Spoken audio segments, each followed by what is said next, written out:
Alright people, I just found this interesting video about the states of Brazil. Usually foreigners who see Brazil just talk about Brazil as a whole, as a unitarian country, forgetting our federal diverse internal structure. And this guy from the channel Geography Now, I'll publish the link below the video here, and I urge you to watch the original video because I'm gonna reproduce some parts here. And I just watched the video. It's a great video. He talks about every state. I guess he goes on a alphabetical order. That's not exactly the way I would choose to talk about any states of any country or anything actually. The alphabetical order is not a very didactical or logical order. But he does go through the 26 states of Brazil. He manages to find something interesting about them, even though his source seems to be mostly Wikipedia. I found the video good. I want to thank the maker of the video, the owner of Geography Now channel. But I'm gonna rewatch it now, recording my reaction to it and offer a few corrections, so you find it useful.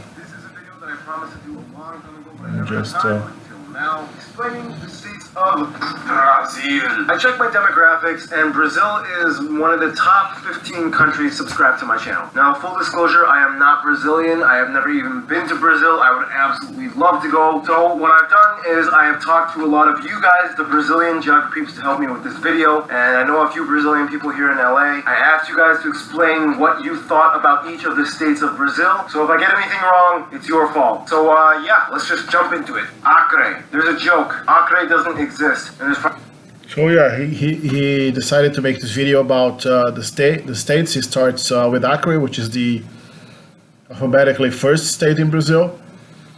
The thing is, he forgot to explain how Brazil was formed. What is the importance of states in Brazil?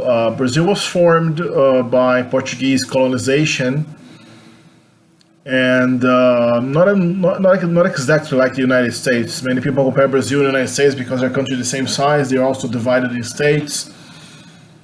We are a federal republic, but the Brazilian states, Brazil was already a unit. We had a centralized, a central government, a federal government all the way. So the United States was born as separate states that later formed the federal government. Brazil already had a central government and a state or provincial as early on. They were also known as captaincies or capitanias in colonial times. By the time Brazil became independent from Portugal in the early 1800s, Brazil had 17 provinces. But Brazil became a monarchy. Brazil became the Empire of Brazil in 1822. Before that, Brazil was united with Portugal in what was called the United Kingdom of Brazil, Portugal, and Algarve. So Brazil was the only American country to have been united with a European country.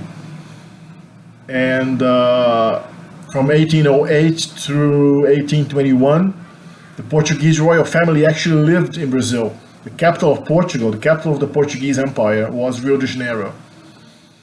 So that ended up bringing the entire nobility, the entire government, bureaucracy, and sophistication of a Portuguese capital that was Lisbon. Lisbon was invaded by Napoleon in 1808.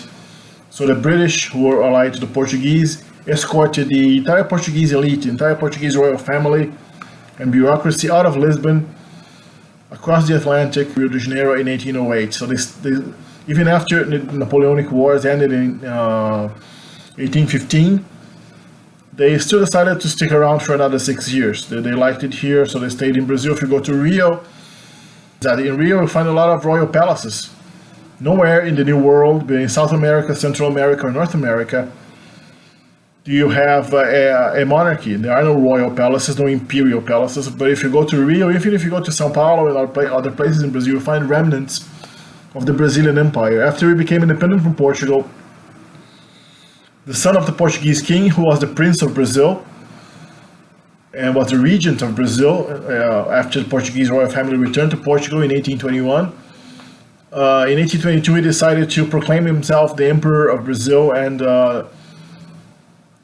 wage a little war against Portugal, fully independent from the United Kingdom of Brazil and Portugal. During the monarchy, the Brazilian state was very centralized, so the state autonomy, the independence of the states was severely curtailed, even though their cultural character, because the states in Brazil are not just somebody drawing lines on a map and creating convenient administrative units. The states in Brazil have a historical reality. They were colonized by different people in different times with different purposes, so they have their own cultural, historical character, their own cultural identity.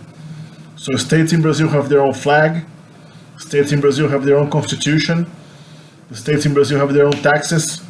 So for example, here in Sao Paulo, I pay 4% tax on my car. If you go to Paraná state down south, you pay 2% on your car. The states have their own national holidays. Here in Sao Paulo is July 9th, which is the date in 1932 when Sao Paulo waged war against the Brazilian federal government during the Getúlio Vargas period. Each state has their own, the state of Rio Grande do Sul, which is perhaps is the most culturally independent and unique state in Brazil, the most separatist state also. Their national holiday is the Ragamuffin War, which he talks about there on his video later on. The Ragamuffin War was in the early 1800s. After Brazil became independent, Rio Grande do Sul proclaimed itself a separate republic. It was even helped by Giuseppe Garibaldi, who was an Italian revolutionary, who later on helped the Italian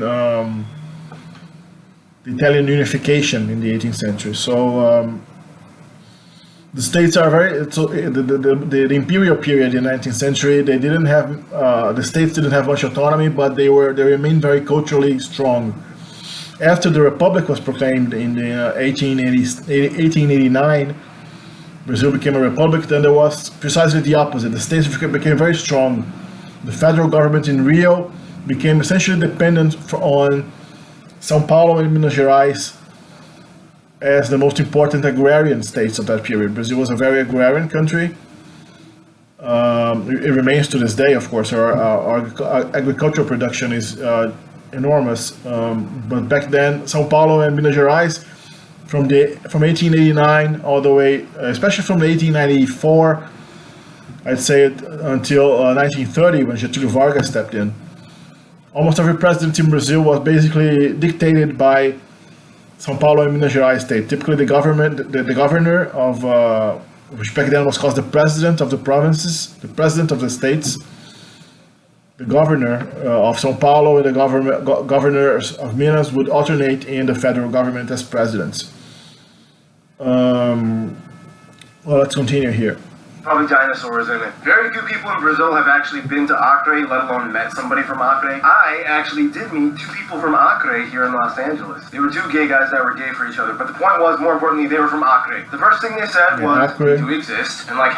Acre is indeed very... Acre was... He fails to mention that Acre is the newest state in Brazil. Acre was purchased from Bolivia in 1911. Even to this day, the Bolivians complain that we bought it for too little money, that we should return it, that it was an act of imperialism. But Acre is capital Rio Branco or Rio Branco. They are famous for Rio Branco. Rio Branco. Okay, the letter R in the beginning of a word in Portuguese is pronounced like an H in English, Rio, and the letter O at the end of a word is pronounced like a U, usually if it's unstressed. So Rio. The word for river is R-I-O, which would be Rio in English. In Portuguese, Rio. Sounds like hill in English, but without the L at the end, as if it's W in the end. Imagine. Moving on. What do I have here? Ancient geocliffs having a history. Alagoas. They are the second smallest state, and apparently sometimes they are called the water paradise because they are surrounded by the largest barrier reef in Brazil. It has incredibly shallow waters that you can walk like a... Yes, Alagoas belongs to the northeast region of Brazil. That is the oldest region in Brazil. The Portuguese, when they discovered Brazil, they came right here into the Salvador area, the area that is the state of Bahia, this big green area here.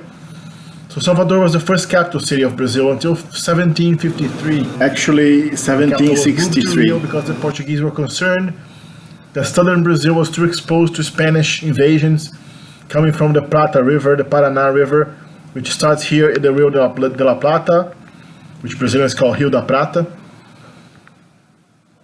Because the river gives easy access from the Spanish colonies here south of Uruguay and Argentina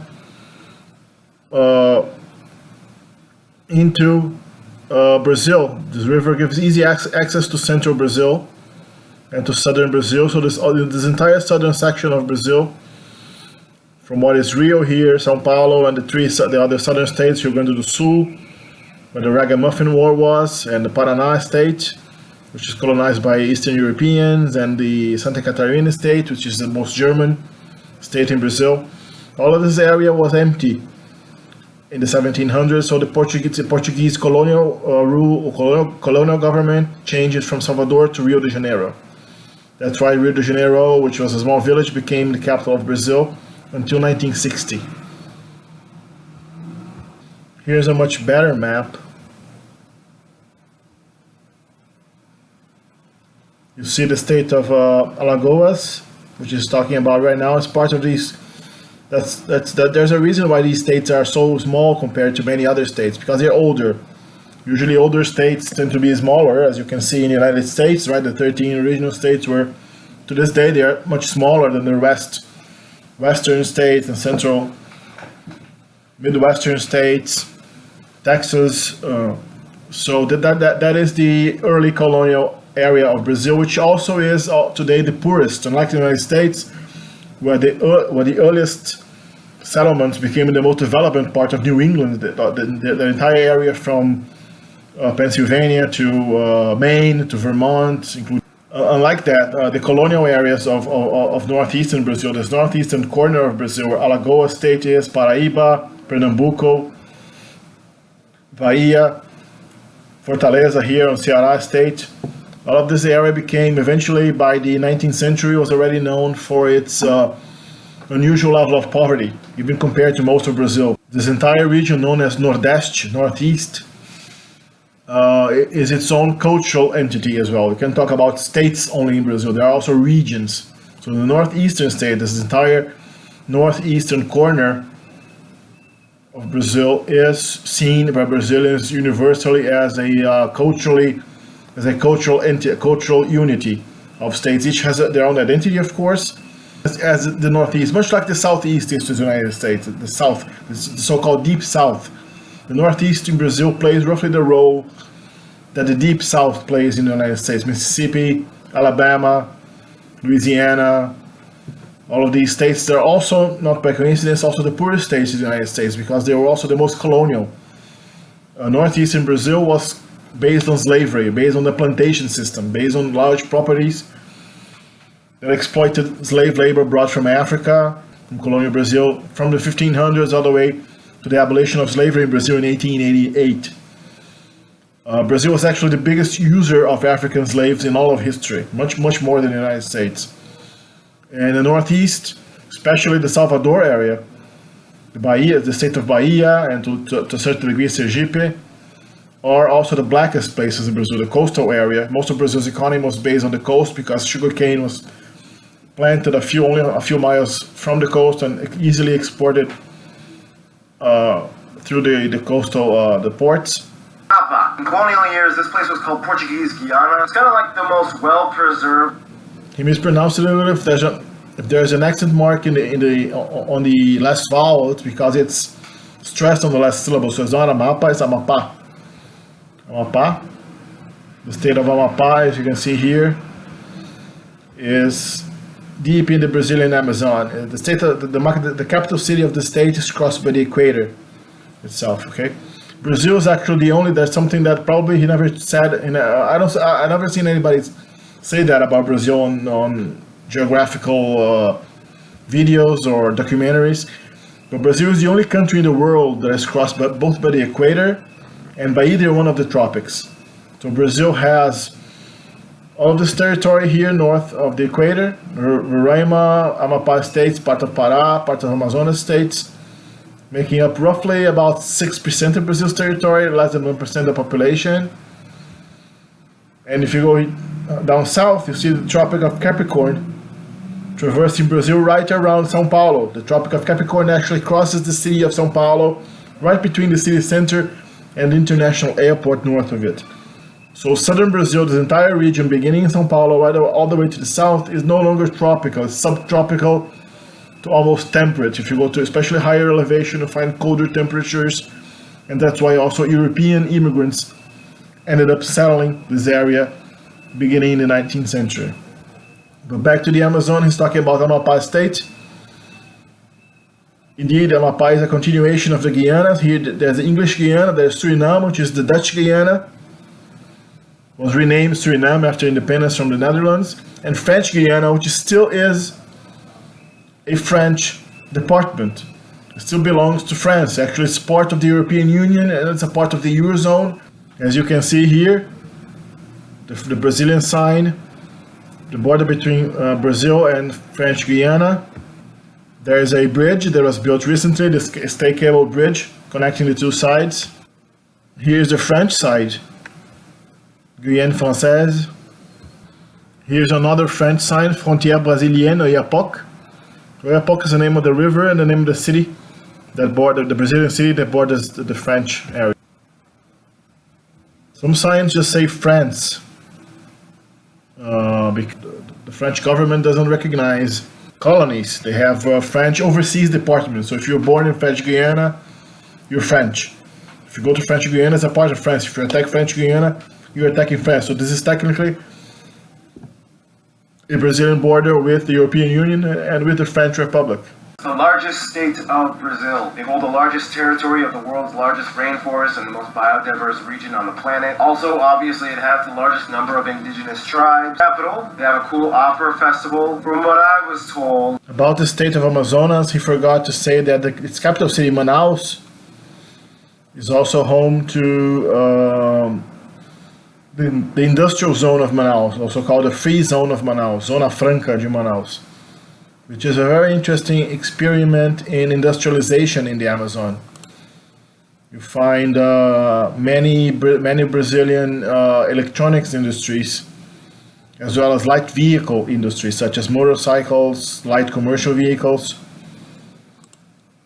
established in Manaus, where you can import components and assemble products there, only manufacturing more a part of the final product. So that started in the 70s. In the 70s, Brazil wanted to develop the Amazon, and they brought this bunch of industries there. So that made Manaus a very prosperous city, which caused the population to stop actually deforestation, because people resort to deforestation when they are poor. They have no option, having many industries to work in.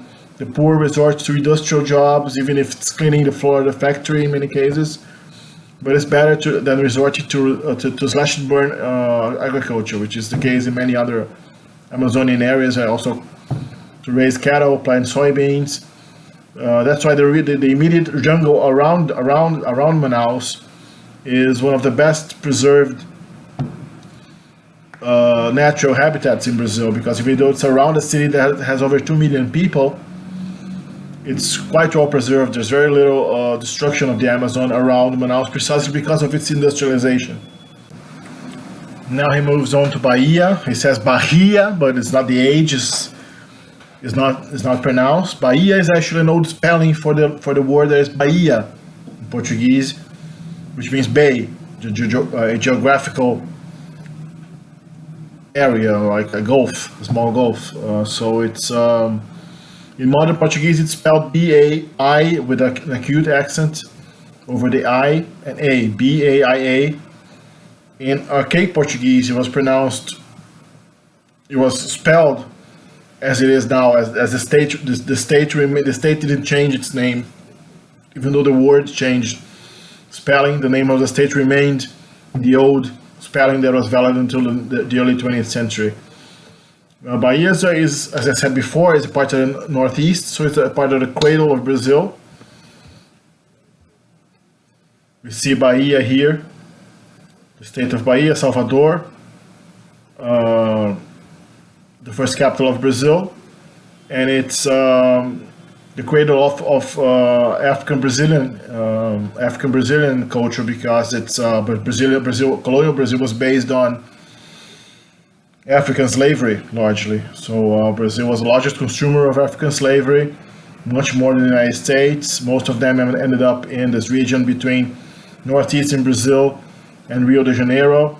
That's why if you go to Rio de Janeiro, Minas Gerais, Espírito Santo, Bahia, Sergipe, all the way to Alagoas, maybe Recife, you find exactly the core of Brazil's black population to this day.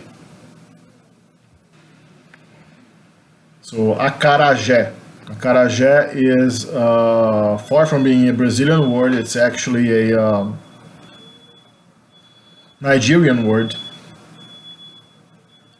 If you go to Lagos, Nigeria, if you go to West Africa, you find the exactly same word describing pretty much exactly the same food that you can find in Salvador, you can find in West Africa. Let's see what else. Salvador is the capital and largest city. And there's a cool looking fortress on the sea off the coast. And I was told that Bahia's Carnival is like the cool Carnival that the Brazilians go to when they're sick and tired of all the tourists down in Rio. Ceará. This is like the family vacation spot of Brazil. The capital, Fortaleza, is the fourth largest city in Brazil. They are the kite surfing capital. They have that. Jeez, how do you pronounce it? Fortaleza is typically viewed as the best city in the Northeast, at least among the largest city. Also the best beaches. You can see that Fortaleza is different from the other cities because it faces the north. So it's a different coast. It's also a younger city, unlike Salvador and Recife and other cities here on the eastern coast of the Northeast. The northern coast of the Northeast was colonized much later. So Fortaleza wasn't a big city until the 19th century, basically, until the 1800s, 1700s. So Fortaleza was what its name suggests, a fortress. Fortaleza means fortress in Portuguese. It was a fortress protecting the underpopulated state of Ceará, and today it is one of the 10 largest cities in Brazil, and probably one of the best and most developed cities in the Northeast. It has its own metro system. There is, in Brazil there are 8 cities with metro systems.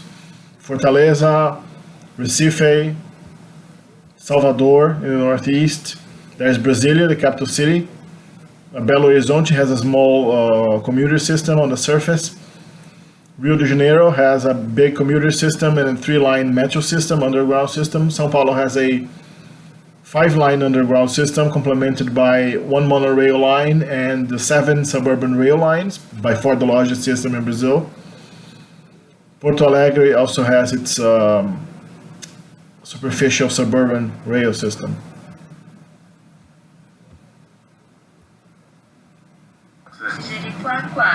Jericoacoara. They have that Jericoacoara beach thing with all that is one of the best beaches in Brazil for sure. Cool, like rock arches. The coconuts are so cheap, you can literally have a guy cut one open for you to drink for like 20 cents. Ooh, yeah, coconut water is like my favorite non-alcoholic drink, so this place racks up huge points for me. Espírito Santo. Weird fact, the state's name translates to Holy Spirit, but the people here call themselves Capixaba.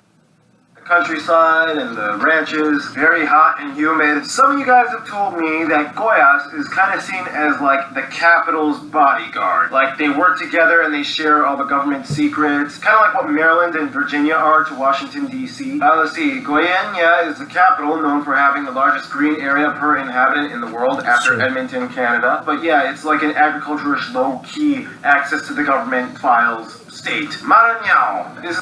Goiás is actually like maybe like Kansas is to the United States, a very central core place that's also known for its agricultural landscape. A central Brazilian state that is much like Kansas in the United States. like this state I personally would really love to visit. The one thing this state is known for is Lençóis Maranhenses National Park. It is one of the strangest landscapes on the planet. Sand dunes with water. Otherwise, whenever someone refers to the state, they make sure that they say do Sul at Mato Grosso and Mato Grosso do Sul were the same state. They were a unitarian state called Mato Grosso until 1967, if memory serves me right.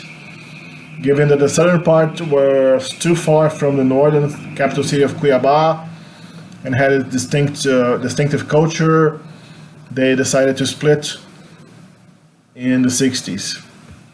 after. The capital is Campo Grande, however, Bonito is like the more popular tourist destination because they have like crystal clear pools and lakes and rivers. I was told that their culture is very heavily influenced by Paraguay, and like Paraguay, the Guarani language is the second most commonly spoken language in the state, and the people here... Well, about the Guarani language, I don't think so. I don't think you're gonna hear any Guarani spoken on the streets. Maybe if you're right there at the border with Paraguay. In Paraguay, they do speak Guarani mixed with Spanish all the time. In Mato Grosso, really, unless you go to really border areas, not so much. Love crossing the border and buying stuff in Paraguay. It may even be the second most widely spoken language there, but still probably it's only spoken by less than 1% of the population. Because everything there is way cheaper. They also love drinking tereré, which is like a cold version of chimarrão. Oh my gosh, the Portuguese language. Portuguese is like the Danish of the Latin languages. Those words were tereré and chimarrão. Okay, the double R is pronounced like an H. And the A with the tilde followed by the O is pronounced on. So chimarrão. Okay, chimarrão is the southern Brazilian tea. Like, you pronounce the first part of the word, but then you just kind of give up on the rest of it. Chimarrão. Anyway, moving on. Minas Gerais. Tiago mentioned the cheese bread. Pão de queijo. Did I get that? No, I did not. Pão de queijo. Pão de queijo. Literally, bread of cheese. Cheese buns. Cheese bread. And tropeiro, beans, and feijão tropeiro, feijoada. Feijoada stew. Also, no surprise, as the name alludes to, Minas. This place has some of the most historically significant mines in the country. Exactly. If you look at the map, Minas Gerais is the only major state in colonial Brazil that has no coastline, no shore. It's not a coastal state, it's an interior state. It's a landlocked state. That's because, unlike all other colonial Brazilian states, it was created out of a gold rush in the 1700s. They finally discovered, Portuguese discovered what they always wanted to discover. The Spanish had already discovered in their colonies in Peru, in Mexico. In the 1500s, the Portuguese were very frustrated because until the 1700s, actually, the discovery of gold was in the 1680s, but the gold rush really caught on by the early 1700s, and then Minas Gerais state was formed, named after its function in colonial Brazil, which was general gold mines. Minas meaning mines, and Gerais is the plural of geral, which is general. So to this day, Minas Gerais remains one of the biggest producer of iron ore, gold, all sorts of minerals. Para, the queen of the jungle. The second largest state in the country, the capital, Belém. According to Geography Ariel, it's like the special strategic gateway to the Amazon that the Portuguese protected. They are a huge producer of rubber, iron, and acai berries. The northerners... Acai.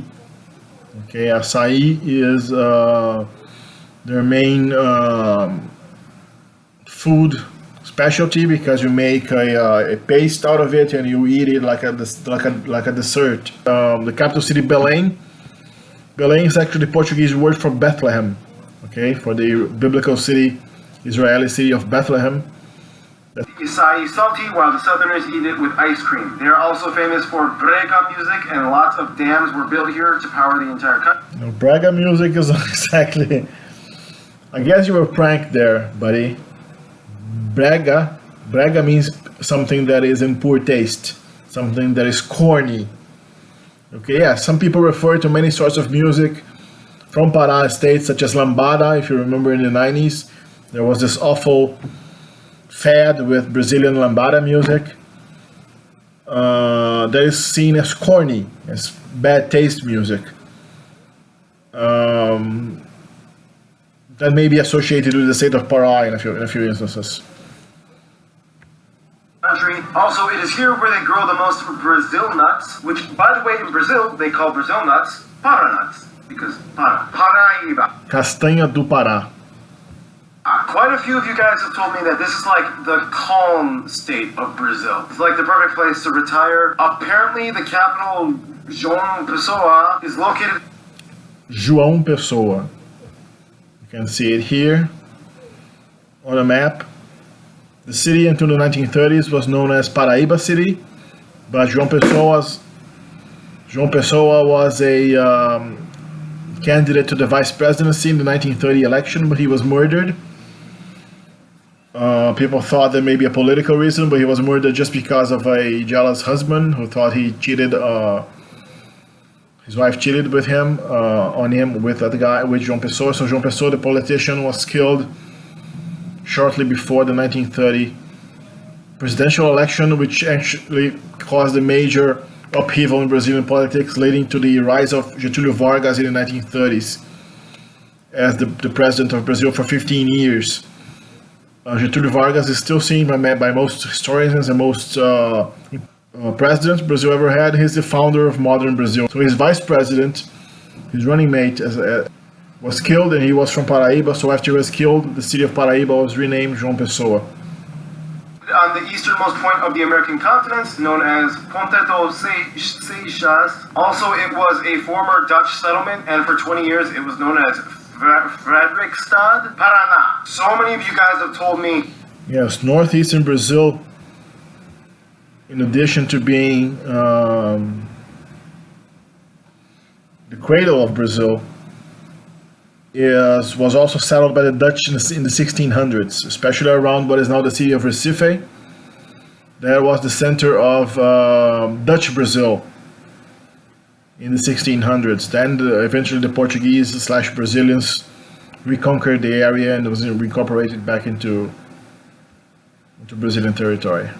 Paraná is known as Brazilian Russia. It's the coldest spot in Brazil, and apparently a lot of weird things happen here. The capital, Curitiba, is so high up it snows every so often, which is rare for... They call sausages Wiener, and they actually... Which, by the way, Wiener is the German word Wiener, which is in the United States is the word for Wiener. Wiener, sausage, from the city of Vienna. Wiener, the Wiener sausage, named after Vienna, the German name for Vienna, which is Wien. We have a law where there are no Starbucks because they... Yeah, I don't think there's a law against Starbucks there. We don't have Starbucks in Brazil much at all. There's a couple here in Sao Paulo. Brazilians don't need Americans to teach us how to drink coffee. That'll be like Saudi Arabia importing petroleum.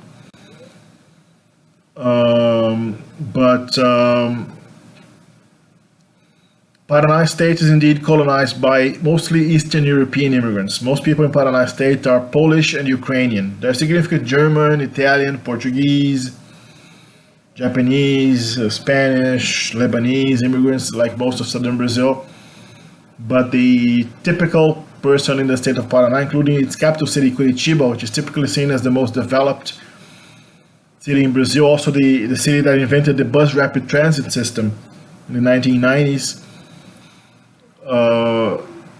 They are Slavic, Eastern European. You go to Curitiba, one of the biggest parks is known as the Ukrainian Memorial, which you can see here in these pictures. The Ukrainian Memorial is one of the biggest parks in Curitiba city, and it's a memorial dedicated obviously to the immigration of Ukrainians to the state of Paraná. If you go to small villages in the upstate Paraná, in the small towns in the west of Paraná, you'll find significant numbers of people still speaking Ukrainian, especially the older generation. Well, I made an editing mistake. I edited out the introduction to Pernambuco state, so now we go with the part of his video where he speaks about the northeastern state of Pernambuco, whose capital city is Recife. So the synagogue is pretty interesting. The synagogue was created during the Dutch period in northeastern Brazil, when the Dutch colonized Pernambuco state. Unlike the Portuguese, the Dutch had influences from the Enlightenment. So here they practiced religious toleration already in the 1600s, even in the Brazilian colony. So the Jewish people who fled Portugal because of Catholic persecution against the Jews were forced to convert to Catholicism or had to leave the country. Famously, the family of the Dutch of Portuguese origin philosopher Baruch Spinoza fled Portugal because of Catholic persecution. In Brazil, the Jewish people who lived in hiding could come out of the closet and express their Judaism, build synagogues. So the synagogue was built then. Eventually, the synagogue was destroyed because the Portuguese took over the area later, but eventually the synagogue was rediscovered and reestablished, and today it proudly calls itself, rightly so, the first synagogue in the New World. When the Portuguese took Dutch Brazil back to the Portuguese crown, many of the Dutch who were outed there, they couldn't go back to hiding anymore, so they ended up fleeing to another Dutch colony in the New World called New Amsterdam. So that's New York, if you don't know. So actually the first Jewish people in New York City were Brazilian Jewish people, Brazilian Jews, fleeing Portuguese persecution, Catholic persecution, when Dutch Brazil was seized by Portuguese forces and ended the period of Dutch toleration of Judaism in the 1600s. I don't get it. There's an R, but why is it pronounced like an H? Tiawi! Because it is. Brazil is pronounced the R when it's the beginning of a word, or when it's written double, or when it's after a consonant from a previous syllable. It's pronounced ha. So depending on people, some people in the Northeast, most people in the Northeast and in Rio de Janeiro, they also pronounce the R like an H at the end of the syllable as well. So people say the word for C, which is M-A-R, I would say mar. Okay, the R would be in the tongue, mar. But people from Rio would say mach. A word like carta, which means a letter that you write. I would say carta, because I'm from Sao Paulo. Rio de Janeiro and Northeastern Brazilians would say carta. So at the end of a syllable, the R varies from region to region, but the beginning of the syllable, most Brazilians nowadays pronounce the R at the beginning of the word as an H in English. So Recife, R-E-C-I-F-E, R-E-C-I-F-E, Recife, in English, Recife, Recife in Portuguese. Rio de Janeiro. I feel like I don't even really have to say that much. You all know this place, all the iconic images and landmarks of Brazilian culture. Yeah, Rio de Janeiro is iconic. The city, as he's going to say later, there's the city of Rio and the state of Rio. There are two states in Brazil whose capital city has the same name as the states. Rio de Janeiro and Sao Paulo, the two most important states overall. Rio de Janeiro is different from other states, however, because Rio de Janeiro city was not a part of Rio de Janeiro state until 1976, 1975 or so. Rio de Janeiro was a city-state because until the year 1960, Rio de Janeiro was the capital of Brazil. So like most capital cities, it was a federal district around it to protect it politically as the capital city, to make it a neutral city, much like Washington, D.C. is a District of Columbia. Rio de Janeiro until 1960 had a federal district around it, and the state of Rio was something separate. The state of Rio de Janeiro had Niterói, which is a city across the bay from Rio, as its capital. From 1960, when Brasília became the capital, through 1975 or so, Rio was no longer the capital of Brazil, but it wasn't part of the state of Rio either. So there was a state of Guanabara, as they call it. Rio de Janeiro, the federal district, became the state of Guanabara, and in the mid-70s, it finally merged with the state of Rio, and Niterói ceased to be the capital of Rio State, and Rio de Janeiro City became the capital of the whole thing, the whole what is now known as Rio de Janeiro state. Culture and media come from this. That's why in Rio, unlike many states, in Rio City itself, they don't have much of a state mentality. Here in Sao Paulo, we think of the state of Sao Paulo. We belong to the state of Sao Paulo. It's our nation, so to speak. So if you go to Rio Grande do Sul, if you go to Bahia, if you go to Ceará, Pará state in the Amazon, if you go to Minas Gerais, most states in Brazil have a state-centric mentality. We're part of a state. We like our state. We cherish our state, our flag, our institutions, our culture. In Rio, they celebrate the city of Rio. The state of Rio kind of doesn't exist, doesn't have much of an identity. They don't have much of a state mind. It's completely different from everywhere else in Brazil.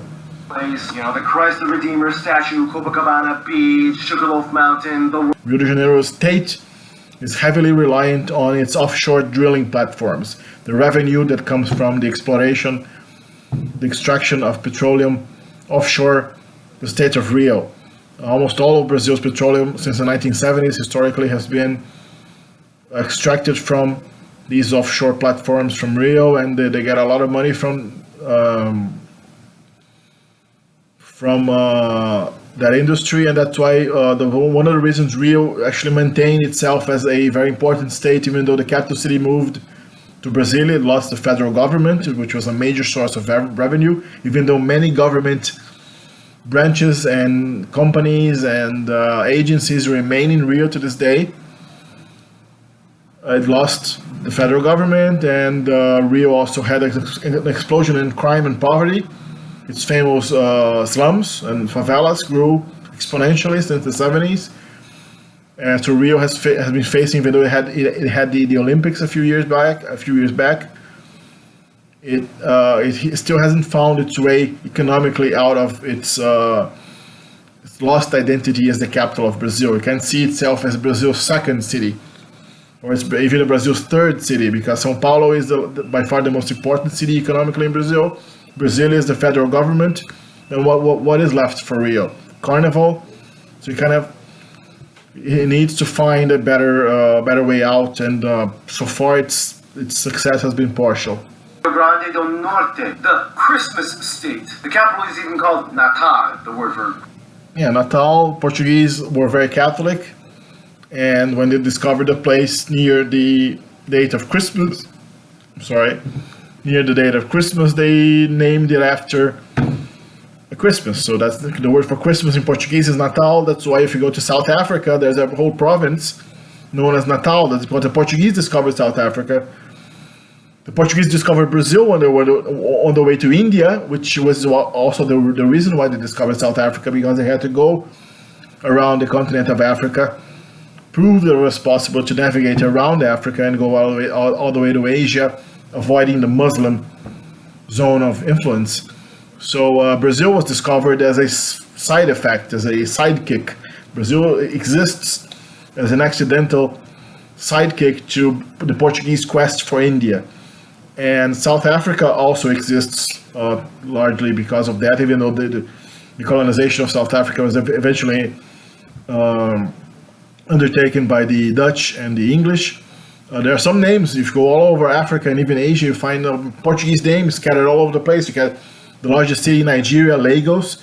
That's the Portuguese word Lagos. If you go to the Benin, to the nation of Benin in West Africa, its capital city, Porto Novo. Porto Novo is Newport in Portuguese. So you find many geographical names. Taiwan. Okay, look at older maps. You see that Taiwan was known until the early 20th century as Formosa. So that's Formosa is beautiful in Portuguese. The Portuguese discovered Taiwan. The Chinese hadn't settled Taiwan until the Portuguese went there and settled there, and then the Chinese came later. The Portuguese people were speaking Portuguese in Taiwan before anybody was speaking Chinese there. The Portuguese had no interest for Taiwan.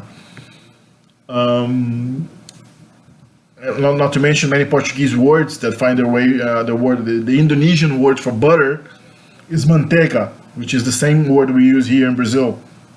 If you go to Macau in China, the largest casino in Macau is known as the Lisbon, capital of Portugal. You find a lot of churches that you don't know that if you're in Salvador in the cradle of Brazil, or if you're in China, because it's the Chinese city that belonged to Portugal until 1999.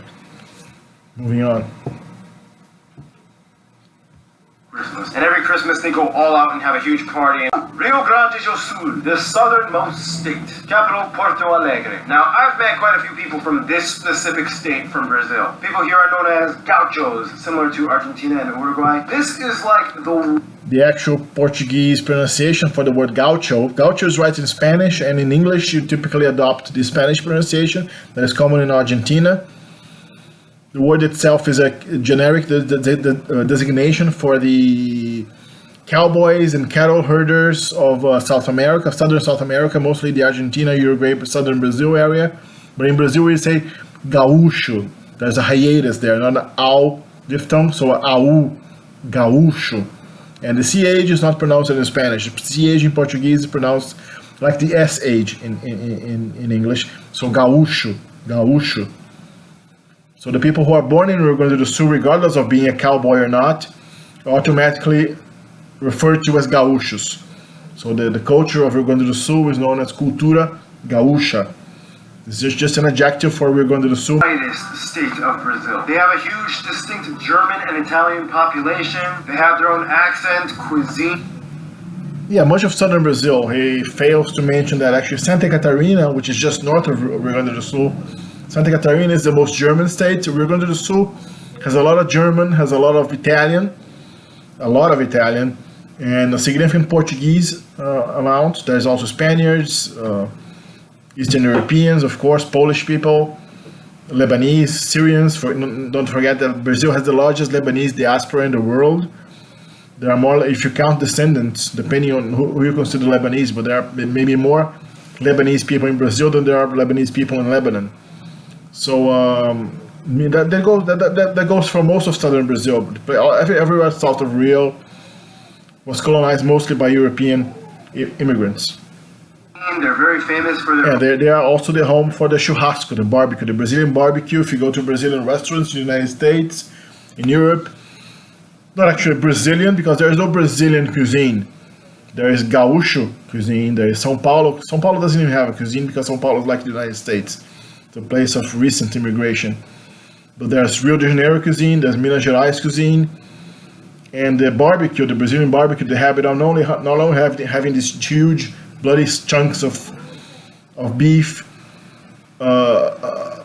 in the stick, but also having them served in the stick on the table right in front of the customer and cut right in front of you, right on your plate, is something that is distinctively gaúcho from the far south of Brazil. Here in Sao Paulo, we imported that from them.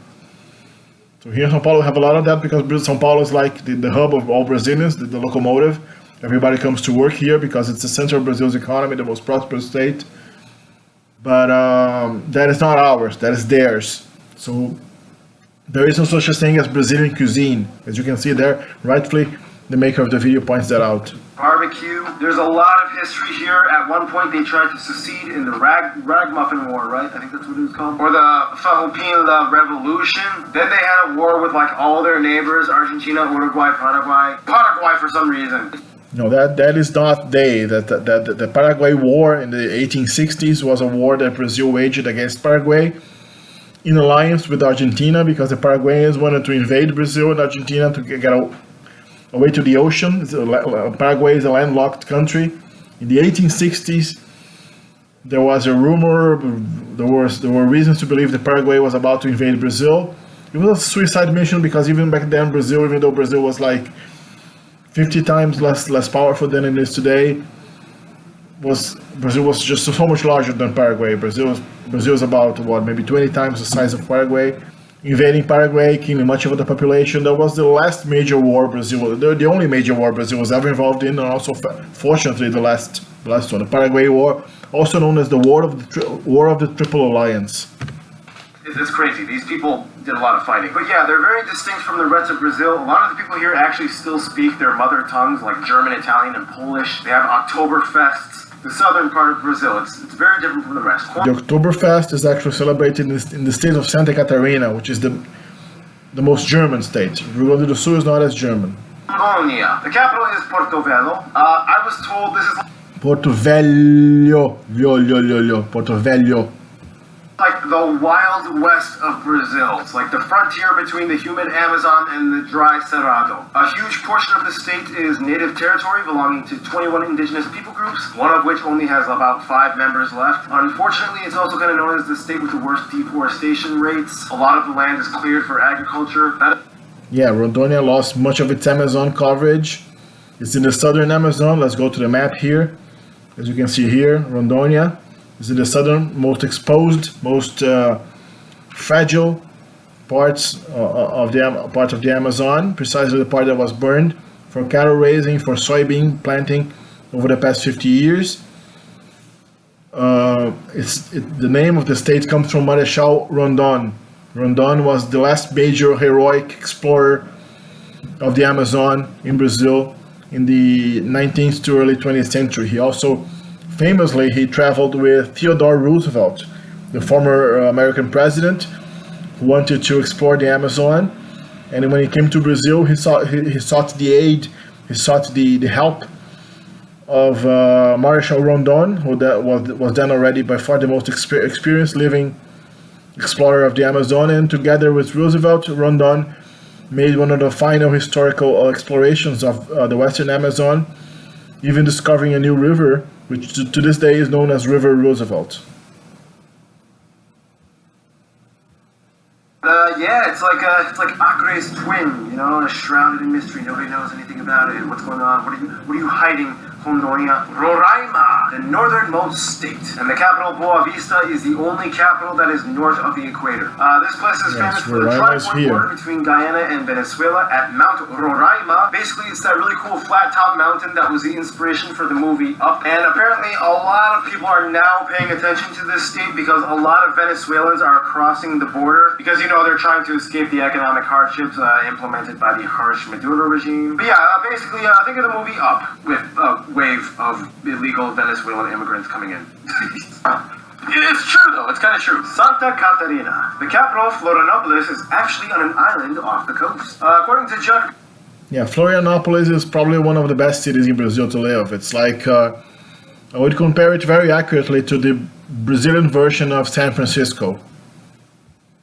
Okay, it's a coastal city in southern Brazil, precisely the region that was settled heavily by European, mostly German immigrants, even though the coastal part of Santa Catarina was more heavily settled by Portuguese immigrants, especially from the Azores Island, the archipelago of the Azores, which is a Atlantic set of islands that belongs to Portugal since medieval times, very distinctive Portuguese way of speaking.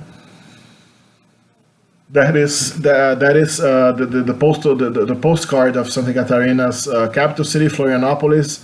Its old hanging bridge makes it even more like San Francisco because of the Golden Gate, San Francisco. We have the Ercílio Luz Bridge in Florianópolis, because Florianópolis, like San Francisco, is a mild climate city with low crime, with a very liberal population that has a lot of parks, a high quality of living. Pretty much one of the most perfect places in Brazil to live in. You have beaches, you have a high quality of life. There's a low, there's a low crime rate. The city is not that large. The city has a little less than 1 million people, I guess, maybe 1 million.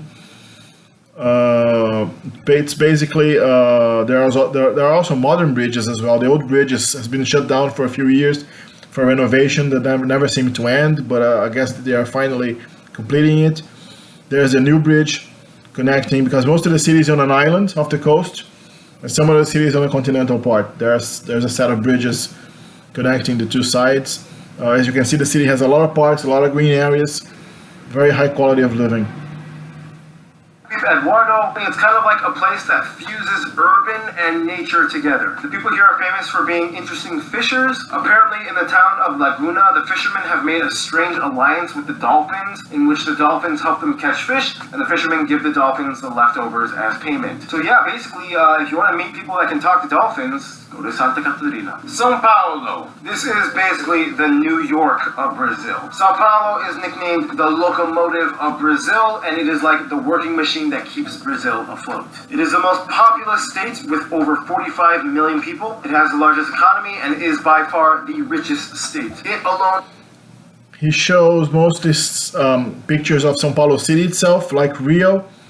The capital city of Sao Paulo is called Sao Paulo City. So there's the state of Sao Paulo, which is a much larger.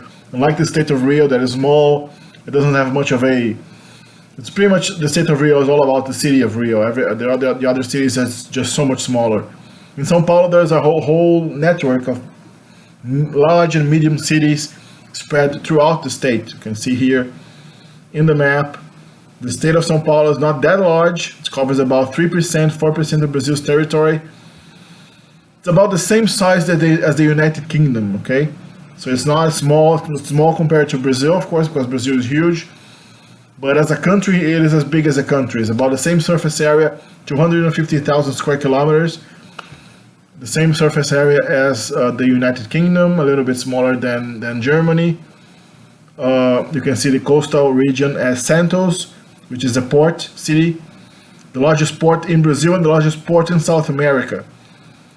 And there, Sao Paulo is about an hour from Santos, but it's uphill. You go from Santos to Sao Paulo, go uphill. Sao Paulo is located on a plateau about 2,000 feet, about 700 meters above sea level. And then that plateau starts gently sloping all the way to the Paraná River in the western Sao Paulo. There is the city of Campinas, which is, I believe, the 12th largest city in Brazil, the city of about 3 million people. Upstate Sao Paulo, major educational hub. There's a big university there, Unicamp. There are many industries all over. Sao Paulo is the locomotive of Brazil, so of course most of Brazil's automotive industry. There's also São José dos Campos here, east of Sao Paulo. It is the home to Embraer, which is the third largest producer of aircraft in the world, the largest Brazilian high-tech corporation on the planet. Embraer is a major producer of aircraft of all kinds, from propeller airplanes all the way to jetliners. They're developed here, they are produced, exported from here. Sorocaba and all of these other major cities upstate Sao Paulo, which is also home to Brazil's largest production of oranges. Sao Paulo, the state of Sao Paulo alone produces more oranges than the United States' entire territory. Orange is monumental. And also sugarcane and of course coffee. The state of Sao Paulo itself is known as the home of coffee in Brazil. The author of the video mistakenly associated coffee to Paraná state. Paraná is probably the second biggest producer of coffee in Brazil, but historically, you can talk about coffee in Brazil without talking about Sao Paulo. You can talk about history of Sao Paulo without talking about coffee. So Sao Paulo to this day is the biggest producer of coffee, and it became the wealthiest state in Brazil precisely because in the 19th century it became the center of coffee. Sao Paulo was mostly empty of colonists in the 19th century, so it's the coffee boom brought incentive to allow for European immigrants to come, mostly Italian. Sao Paulo is the biggest attractor of Italian immigration to Brazil. So the Italians came by the hundreds of thousands, actually more than about 2 million Italians came to Brazil in the 19th and early 20th century, my ancestors including. So eventually that made Sao Paulo also the most developed, the most industrialized place in Brazil, precisely because it didn't inherit many of the problems associated with colonial Brazil. Its plantation system, its backwards agrarian, large property system based on the exploitation of indentured labor by a small elite. Sao Paulo was a more egalitarian region. It formed a middle class, it formed an industry. We had Francesco Matarazzo, which was the wealthiest Italian of it in his time. Matarazzo created a major industrial empire. He even helped Italy during First World War. And eventually Sao Paulo became the home for Brazil's automobile industry, and the rest is history. It attracted millions of immigrants from the rest of Brazil as well, became the most populous state. Today has, as the author said, almost 45 million inhabitants. Brazil overall has 210 million people. So Sao Paulo has a little over 20% of Brazil's population, and over 30%, about 33% of Brazil's economy is concentrated in the state of Sao Paulo. Is richer richer than all of Argentina, Uruguay, Paraguay, and Bolivia put together. Sao Paulo is the largest city, obviously. It's the 9th largest in the world and the 2nd largest in the Americas after Mexico City. It's incredibly diverse: Italians, Greeks, Arabs. It has the largest Japanese population outside of Japan. But what is Sao Paulo really like? Well, according to you guys, the Brazilian geography peeps, I've gotten everything from Sao Paulo has great nightclubs. The people are thick-headed and snobbish. They are sophisticated. They are smart, but like in a crazy way. They are cool people, but be careful around them. I don't even know what that means. Basically, Sao Paulo is the powerhouse of Brazil, the capital, Brasilia. Now, literally every Brazilian I talk to, when I ask them to explain what they think about the capital, they all do the same thing. They all just kind of go like, now, just like many countries across the world, the capital... Yeah, because Brasilia is a weird city. It's a political capital, so everybody hates politicians. Everybody hates Brasilia because Brasilia has no other economic function other than being the political capital of Brazil. It was created in 1950. It was built between 1956 and 1960. It was built from scratch. There was no city there at all. It was built out of nowhere. You can see here its strange layout. It's typical of a planned city. The city was planned from scratch with these large avenues. The city planners were mostly communists, including Oscar Niemeyer, who was a major Brazilian architect from the 20th century in the style of modernism.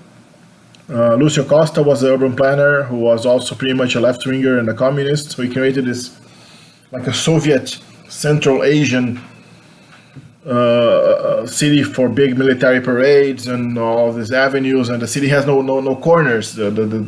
There's all these flying junctions and overpasses and underpasses and all that. It's a strange city. It's a bit lifeless. It's a bit arid. Its climate is dry. It's rich because it lives off mostly Sao Paulo's taxes that flow massively to Brasilia to fund the well-paid, overpaid bureaucracy that is typical of Brazil. This building here with the twin towers and the dishes upside down and right side up, that's the Congress of Brazil. That's of Brazil in 1960. Here's a very early picture of Brasilia, still of the old style buses. Back then it was the utmost futuristic city in the world. It was like crazy looking, nothing looked like Brasilia. Imagine in 1960. 1958 or so, they were beginning to open the spaces in Brasilia. They created this artificial lake around it. And most of the buildings are pretty much like this. They look like blocky, relatively low. High-rises aren't allowed there. Buildings. Capital can sometimes be seen as a source of problems. No shocker, that kind of applies to Brazil as well. Basically, the city was built in the 50s and inaugurated in the 60s as the new capital of Brazil as a means to kind of centralize the government buildings. Precisely. Brasilia was conceived not in the 50s, but actually in the early days of Brazil's independence. In Brazil's first constitution that was approved in 1824, the Constitution of Brazil, in the Imperial Brazil back then, was already mentioned that there was a region in the state of Goiás, in central Brazil. There would be a square where a new capital would be built. That dream only came true in the 1950s when Brazil started becoming a major economy. The economy was growing monumentally between Second World War and the early 80s. The Brazilian economy was growing pretty much as China is growing today. Brazil was growing like 10%, 8%, 9%, 11% a year for many years on end. That's why by 1982, Brazil was already the 8th largest economy in the world. So Brazil was a huge case of economic growth in the mid-20th century, and the population was also booming. Brazil's population grew from 1900 to the year 2000. The population of Brazil went from 18 million to 185 million. So it's a tenfold growth. There was a tenfold increase in population. So the population that was mostly rural also migrated to the city.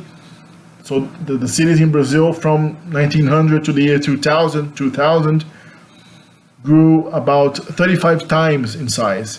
So creating a new city wasn't that bad an idea, but well, not that many people like Brasilia specifically. Built in the shape of an airplane or The reason was indeed, one of the reasons why to create Brasilia was to bring a development to the countryside of Brazil. Brazil was seen as an excessively coastal civilization, as it still is. So Brasilia was built in the interior precisely to foster the creation of roads. There is no other economic activity going on there. It's kind of up for dispute, and people from all over just started moving in, and it's a new city. It was built specifically to become the new capital. It has the second largest soccer, football stadium in the country, and yeah, this is just kind of like where the stuff gets done and the people complain. So yeah, that is just about it. I tried my best. I tried to relay what you guys told me, and I hope I did Brazil justice. No matter how much I try, though, I'm pretty much never going to recover from that Ronaldo mistake. But yeah, obrigado, and hope you have a good one. See you then. Bye.